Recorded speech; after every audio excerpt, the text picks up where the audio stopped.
بسم اللہ الرحمن الرحیم۔ Welcome to my YouTube channel جانداروں کی دنیا۔ آپ کا اپنا بھائی ابو حنظلہ۔ آج ہم آپ کو غزوہ حنین کے موقع پر ایک صحابی رسول سے اللہ کے نبی صلی اللہ علیہ وآلہ وسلم کے پاؤں پر ان کا پاؤں آ گیا تو اللہ کے نبی صلی اللہ علیہ وسلم نے ان کے ساتھ کیا معاملہ فرمایا، اس کے بارے میں آپ کو مکمل حدیث سنائیں گے۔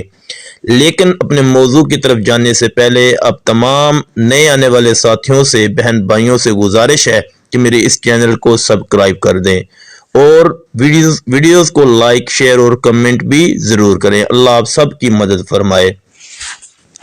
تو میرے بھائیوں، غزوہ حنین کے موقع پر ایک عجیب افراتفری کا عالم تھا۔ لوگوں کا ازدحام اور بھیڑ بہت زیادہ تھی۔ ایک صحابی پیر میں موٹا جوتا پہنے ہوئے تھے۔ اتفاق ایسا ہوا کہ ان کے پیر جناب رسول اللہ صلی اللہ علیہ وآلہ وسلم کے قدم مبارک پر پڑے اور اس سے آپ کا پیر مبارک روندا گیا۔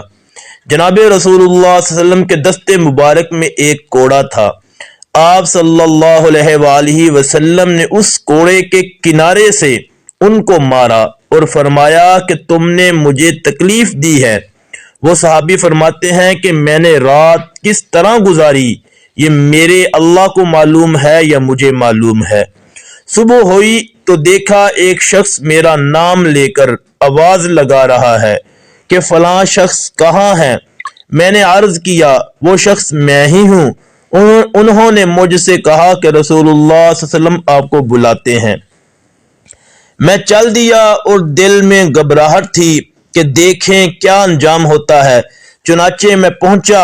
آپ صلی اللہ علیہ وسلم نے فرمایا کہ تم نے اپنے جوتے سے میرے پیر کو رون دیا تھا اور میں نے تم کو کوڑا مارا تھا۔ یہ 80 اونٹنیاں ہیں، تم اس کے عوض میں ان کو لے لو اور جو تکلیف تم کو پہنچی ہے اس کو درگزر کر دو۔ تو میرے بھائیوں، اس مذکورہ واقعے میں غور کریں تو رسول اللہ صلی اللہ علیہ وسلم کو اپنے صحابہ پر کس قدر شفقت تھی کہ محض اس معمولی کوڑے کے مار دینے سے بھی اس قدر آپ کو احساس ہوا اور اس کے عوض آپ صلی اللہ علیہ وسلم نے 80 اونٹنیاں آپ نے اس صحابی رسول کو دے دیں۔ اس سے آپ اندازہ لگا سکتے ہیں کہ آپ صلی اللہ علیہ وسلم صحابہ کرام رضی اللہ تعالی عنہم کی کس قدر دل جوئی فرمایا کرتے تھے اور ان کو خوش کرنے کے لیے کس قدر کوشش کرتے تھے۔ ہمیں بھی اپنے اہل و عیال اور تعلق والوں کے ساتھ اسی طرح کا معاملہ کرنا چاہیے کہ ان کے چھوٹی موٹی کمی کوتاہی اس کو معاف کر دیا کریں۔